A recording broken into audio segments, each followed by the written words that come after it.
সূরা ফালাক নাস পড়বেন, আউযু বিল্লাহ পড়বেন, সূরা ইখলাস পড়বেন, সূরা ফাতিহা পড়বেন, সূরা ইয়াসিন পড়ে মুমূর্ষ রোগীর কাছে দম দিবেন আর শিখাই দিবেন, কারণ সে বহু কষ্টে আছে রে, সে জীবন সন্ধিক্ষণে আছে, শুধু তারে কলমা মনে করে দিবেন, লা ইলাহা ইল্লাল্লাহু মুহাম্মাদুর রাসূলুল্লাহ।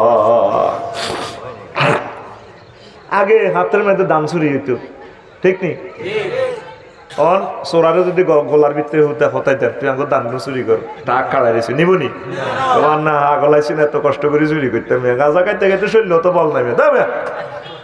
কিছুদিন সোরা মোবাইল চুরি করতো, এটাও করে না, মোবাইল চুরি রেখলেও নিত না, কিন্তু এটা একটা আইএমও নম্বর আছে, এটা দিয়ে জিডি করলে সেট জাতি কিনবো, এত চোর দেখা যাবে ইন্টারনেটে মোবাইল কখনো। আর আরো কিছু শেয়ানা চোর আছে, এখন গরজ খুলি যাচ্ছে, ওয়াশিং মেশিন, ফ্রিজ টিরিজ কিচ্ছু নিত না, বাবিরও নিত না, হয়তো বউ তিত হয়ে গেছে, এত সুন্দর বউ, মামুন ভাইয়ের বউ, আফসারি ভাইয়ের বউ তিরিশ, চোরা এদিকে চায়ও না।